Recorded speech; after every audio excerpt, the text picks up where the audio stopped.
And I didn't see much then because it disappeared down.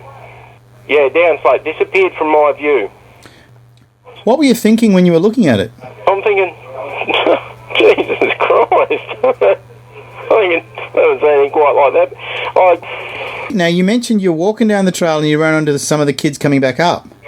Yeah, the kids were coming back down the trail. They'd obviously gone back up, and they're coming down with their parents, and the young bloke was saying, the father saying, oh, it's your imagination, son. You're only seeing things. You're only imagining it. Yeah, that's what his father said, yeah.